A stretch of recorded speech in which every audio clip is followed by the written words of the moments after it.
Cours extrait de physique-chimie, première spécialité aux éditions Le Livre scolaire sur les cohésions dans un solide, interaction cohésion des solides ioniques et moléculaires.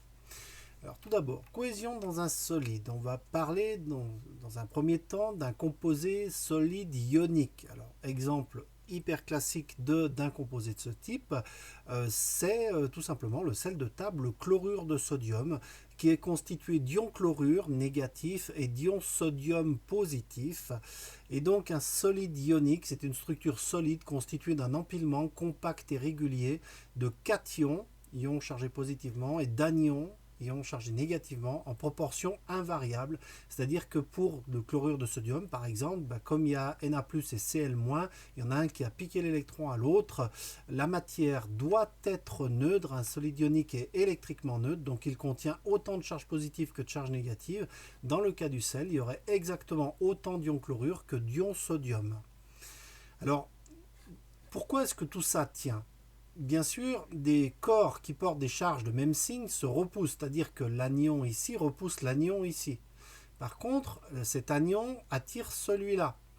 Donc, si on fait le bilan de toutes les attractions ou des répulsions qui s'exercent par exemple sur cet anion, eh bien, il y a attraction de tout cela et il y a répulsion de tous les ions chlorure. Mais les ions chlorure sont un peu plus loin.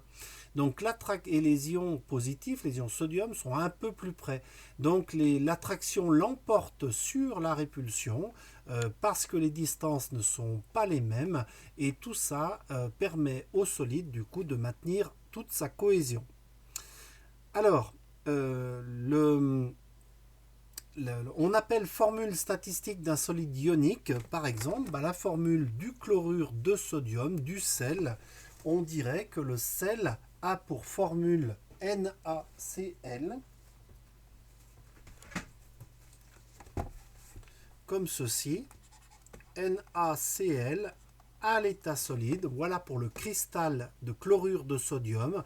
On écrit donc la formule statistique d'un solide ionique rend uniquement compte des proportions des cations et des anions.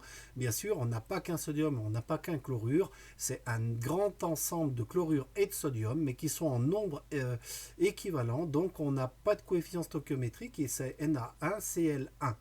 On indique d'abord le symbole du cation, ensuite celui de l'anion, sans la charge électrique, puisque le solide ionique est neutre. Par contre, on le verra après.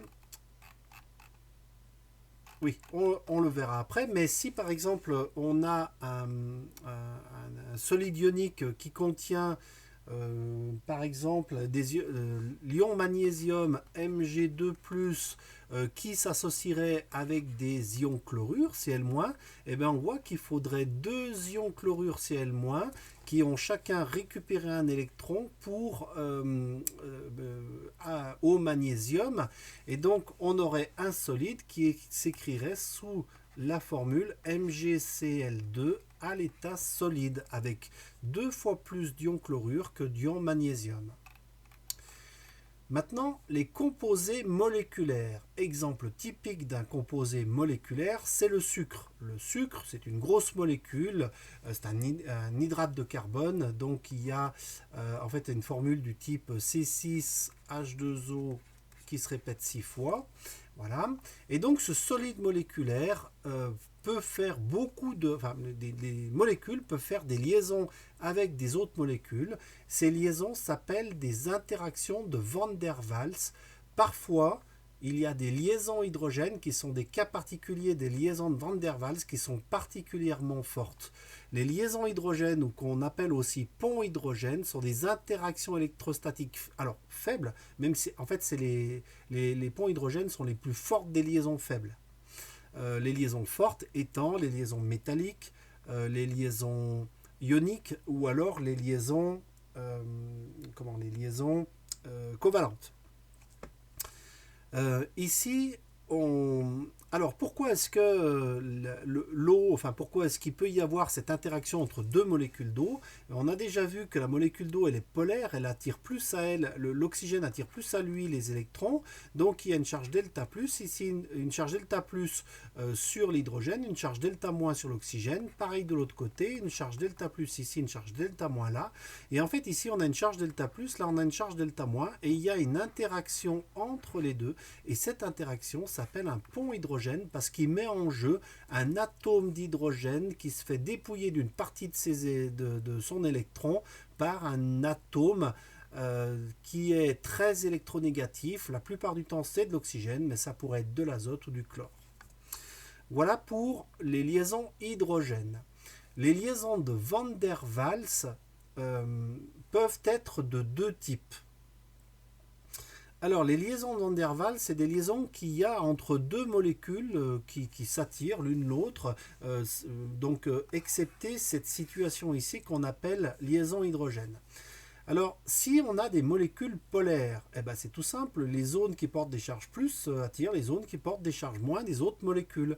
Donc les molécules polaires s'attirent entre elles, c'est une liaison faible, et c'est ça qui va par exemple expliquer que l'éthanol, pour une molécule polaire, l'eau c'est un cas particulier parce que c'est la liaison hydrogène, mais par exemple on avait vu qu'une molécule polaire c'était la molécule d'ammoniac, NH3, à cause du doublet non liant qui fait, ici le doublet non liant qui fait une répulsion électrostatique qui fait que la molécule a une géométrie qui fait qu'elle est polaire.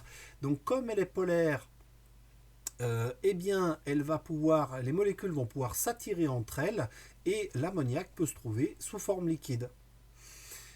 Mais il n'y a pas que les molécules polaires qui peuvent s'attirer et faire des liaisons de Van der Waals, les molécules apolaires s'attirent aussi. Alors pourquoi? Je dessine ici, alors je suis obligé de le dessiner là, même si ça n'a rien à voir. Si on a une molécule qui a une forme, donc avec des noyaux qui sont là, et puis un nuage électronique qui est là, et bien à un moment donné, les électrons sont là, et puis après ils seront là, et puis après ils seront là. Mais si je prends une photo à un moment donné de la molécule, alors l'électron est plutôt là pour cette molécule. Et puis pour cette molécule, à un moment donné, l'électron il est peut-être plutôt là alors que les noyaux sont là. Et donc à un moment donné, je peux avoir une interaction entre des électrons qui sont un peu proches les uns des autres. Et ces interactions vont permettre à des molécules apolaires de s'attirer suffisamment entre elles pour quand même faire par exemple de l'état liquide, voire du solide. Alors, bien sûr, c'est beaucoup moins fort et ça explique par exemple que des molécules apolaires comme le méthane sont à 20 degrés à la pression atmosphérique sont à l'état gazeux parce que ces liaisons qui existent, ces forces de Van der Waals qui existent entre des molécules apolaires sont très très faibles. Par contre, si la température baisse suffisamment, l'agitation va être suffisamment faible et ces liaisons vont pouvoir faire que le méthane, les molécules de méthane se lient entre elles et le méthane va pouvoir se retrouver à l'état liquide. Et il faut un froid particulièrement vif. Dissolution des solides ioniques dans l'eau. Alors, les interactions entre l'eau et les ions sont des interactions toujours de type électrostatique. Quand on a un cristal ionique comme tout à l'heure ici, si on trempe ceci dans l'eau, on va avoir des interactions entre des molécules d'eau qui ont, on a dit, un côté moins et un côté plus. Les hydrogènes qui sont le côté plus de la molécule d'eau vont pouvoir avoir des interactions avec les anions. Donc, les molécules d'eau vont venir se lier aux anions, vont à cause de leur présence affaiblir la liaison que par exemple cet anion forme avec les cations qui l'entourent et vont pouvoir finalement extraire cet anion. Et donc c'est la première phase d'une dissolution, c'est ce qu'on appelle la dissociation. Les molécules d'eau s'approchent et fragilisent les interactions qui existent entre cations et anions. Donc ça, le cristal se rompe. Il y a ensuite la phase de solvatation où on a toutes les molécules d'eau qui entourent les anions. Donc le côté plus attire les anions, mais par contre on voit que c'est le côté moins, c'est-à-dire l'oxygène qui entoure les cations. Et une fois que les ions sont entourés de molécules d'eau, eh bien ils sont suffisamment loin les uns des autres, ils interagissent beaucoup moins entre eux, et en fait tout cet élément ici va se balader au sein des molécules d'eau. C'est ce qui s'appelle la dispersion. Les ions solvatés s'éloignent du solide et se dispersent parmi les molécules d'eau. Alors comment est-ce qu'on modélise ce phénomène? On a par exemple le chlorure de sodium dont on a parlé tout à l'heure, qui est à l'état solide. Quand on le met dans l'eau, il y a séparation en ions Na+, et ions Cl-, qui sont donc maintenant en solution aqueuse. Si on a du sulfate de potassium, alors, ah non, c'est pas du tout du sulfate de potassium qui est écrit ici, c'est de l'iodure de fer. Ah, une grosse erreur dans le livre, c'est pas du sulfate. Ça n'est pas du sulfate de potassium. Alors, si on a ici de l'iodure de fer qui se disperse, eh bien on va avoir des ions fer2 qui partent d'un côté, des ions iodure qui partent de l'autre. Comme l'ion iodure est un ion de formule I- et que l'ion fer 2 est de formule Fe2+, ça justifie la stoichiométrie du cristal, c'est-à-dire qu'il faut 2 iodes pour un fer. Et donc, l'iodure de fer à l'état solide, quand on le dissout dans l'eau, eh bien, on le modélise sous la forme ici de cette équation, avec le coefficient 2. Et donc, quand on généralise ces deux équations, on peut écrire qu'un cristal ionique qui aurait pour formule AXBY à l'état solide, quand il passe dans l'eau, il y a les X composés A qui sont, qui sont chargés M, qui se dispersent, et il y a aussi les Y composés B qui sont de nature, qui sont chargés N-, qui se dispersent également, et en fait on aurait ici, pour garantir la neutralité électrique, que X fois M est égal à Y fois N. Continuons. Alors, pas de malentendu, une équation de dissolution et une équation de formation du solide ionique traduisent deux sens inverses d'une transformation. La dissolution, c'est comme on vient de le voir, par exemple AgCl à l'état solide qui deviendrait Ag+, plus Cl- en solution aqueuse. Mais on pourrait écrire la formation du précipité de chlorure d'argent, c'est-à-dire qu'on a des ions qui pourraient, en se rencontrant, reformer le solide. Et dans ce cas-là, c'est la même équation écrite à l'envers. Concernant les concentrations des ions dans la solution, alors si on a une concentration C en soluté, on a N la quantité de matière de soluté, alors on va, et la concentration c'est N sur V, avec V le volume de la solution. Alors, dans la solution d'iodure de fer dont on parlait tout à l'heure, eh bien la concentration en ion fer 2 va être égale à 2 fois la concentration que j'avais au début encore, qui s'appelait FeI2, voilà.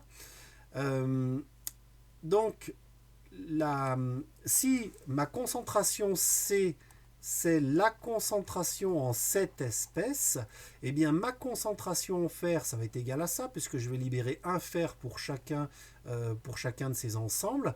Par contre, ma concentration en iode, ça va être 2 fois C, parce que chaque fois qu'un édifice comme ça se casse, eh bien, ça libère 2 ions iodure. C'est ce qu'on écrit sous forme d'un tableau d'avancement. FeI2 qui donne Fe2+, plus 2I-. Si j'en ai N au début, et bien ici à l'avancement maxi, quand tout sera dissous, j'en ai N moins X max, donc X max égale N. Ici, je vais avoir X max de Fe et je vais avoir 2X max de I-. Et donc, je vais pouvoir calculer la concentration en I- en prenant ces 2 X max qui valent donc 2N divisé par le volume, parce que tout ça s'est fait dans un volume constant, et ça nous fait donc 2 fois la concentration. Extraction par un solvant. Alors, on parle de solubilité d'un soluté dans un solvant quand on veut traduire sa capacité à se dissoudre dans ce solvant. Par exemple, du sel se dissout très bien dans l'eau, il a une solubilité assez élevée et la solubilité s'exprime en grammes par litre. Par exemple, pour le sel, c'est de l'ordre de 350 grammes par litre. Si on en met plus, eh bien le sel, la solution est saturée, le sel ne se dissout plus. Alors la masse maximale d'une espèce qu'on peut dissoudre dans 1 litre de solvant, généralement de l'eau, s'appelle la solubilité. Donc la solubilité dépend de la température et de la nature du solvant. Par exemple, à haute température, on arrive à mettre plus d'une espèce chimique parce que l'agitation fait qu'on arrive à dissoudre plus de sel, par exemple. On dissout plus de sel dans l'eau chaude que dans l'eau froide. Et de la nature du solvant, par exemple, on arrivera plus facilement à dissoudre du sel dans de l'eau que dans de l'alcool, par exemple. C'est lié aux interactions. Plus il y a d'interactions entre le solvant et soluté, plus on va pouvoir dissoudre de soluté. Une espèce chimique peut être insoluble dans un solvant. Dans ce cas, le soluté ne se dissout pas dans le solvant parce qu'il n'y a pas d'interaction possible. Ou parce que les interactions qui maintiennent entre elles le soluté sont beaucoup plus fortes que les interactions solvant-soluté. Les interactions entre le solvant et le soluté peuvent être des interactions entre ions et molécules polaires. Par exemple, du sel, c'est des ions qui interagissent avec l'eau qui sont des molécules polaires. Des interactions entre molécules polaires, par exemple le glucose et l'eau. Dans l'eau est polaire, le glucose c'est aussi une molécule polaire. Et donc il va y avoir des interactions entre molécules polaires ou des interactions entre molécules apolaires. Le cyclohexane est apolaire, le diode est apolaire. Les deux font des interactions et donc le diode se dissout assez bien dans le cyclohexane. Ou alors encore des ponts hydrogènes entre soluté et solvant, par exemple l'éthanol dans l'eau. Alors, ne pas confondre. Oui, concernant les unités. La solubilité, c'est des grammes par litre ou même des moles par litre de soluté dans la solution saturée. Et en fait, attention, parce que c'est la même unité, grammes par litre ou moles par litre, qu'une concentration. Donc, il faut bien savoir ce qu'on exprime. Si c'est en fait, quand on a la concentration maximale, eh bien, ça va correspondre à la solubilité. On parle aussi de miscibilité de deux liquides. Lorsque un soluté est liquide, donc quand on veut mettre un liquide dans un liquide, alors il peut y avoir miscibilité, c'est-à-dire que le mélange va se faire de manière à obtenir à la fin un mélange homogène. On ne distingue pas les deux constituants. Des liquides sont miscibles lorsqu'ils se mélangent l'un avec l'autre pour former un mélange homogène. C'est le cas par exemple de l'eau et de l'alcool, mais pas de l'eau et de l'huile. On dira que l'eau et l'huile ne sont pas miscibles, alors que l'eau et l'alcool sont miscibles. Donc ne pas confondre miscibilité et solubilité. La miscibilité concerne deux liquides qui se mélangent en toute proportion, tandis que la solubilité concerne un soluté qui se dissout plus ou moins dans un solvant. Extraction par un solvant. Vous pourrez voir aussi l'animation du livre pour mieux comprendre comment se déroule une extraction par un solvant. On met à profit les différences d'affinité qu'il y a entre un soluté et deux solvants pour faire passer en fait un soluté qui serait un composé d'intérêt, par exemple, je sais pas, du diode qui serait dissous dans un solvant, et puis en fait on veut le récupérer, alors on va le mettre en contact avec un solvant qui a plus d'affinité avec le diode que le solvant dans lequel il est initialement. Le choix du solvant extracteur est lié à ses propriétés physiques. Le soluté doit être plus soluble dans le solvant extracteur que dans le solvant initial, et surtout le solvant extracteur ne doit pas être miscible avec le solvant initial, sinon les deux se mélangent et on ne peut pas les séparer. On réalise cette extraction en utilisant une ampoule à décanter. Donc on met le solvant extracteur, on met le solvant initial avec l'espèce dissoute. Donc par exemple au début, on aurait ici de l'eau avec du diode dissous. Puis on met un solvant extracteur qui serait par exemple le cyclohexane. On ferme, on agite, il y a toute une procédure à suivre. Ensuite, à la fin, on verrait que le diiode serait passé, puisqu'il a plus d'affinité dans le cyclohexane que dans l'eau, il serait passé dans le cyclohexane Et quand on laisse le liquide décanter, eh bien, il y a séparation des deux phases. Le cyclohexane moins dense se place en haut, l'eau plus dense se place en bas. Les deux se séparent parce qu'on les a choisis pour qu'ils ne soient pas miscibles. Et ensuite, on va pouvoir ouvrir ce robinet de manière à laisser s'écouler l'eau et de manière à ne récupérer que le solvant extracteur avec l'espèce dissoute, par exemple, donc toujours le cyclohexane. L'avantage du cyclohexane, c'est que c'est une espèce, un hydrocarbure qui est donc assez volatile, comme toutes les essences, et on pourrait le laisser s'évaporer pour récupérer les cristaux de diode qui seraient à ce moment-là récupérés parfaitement purs.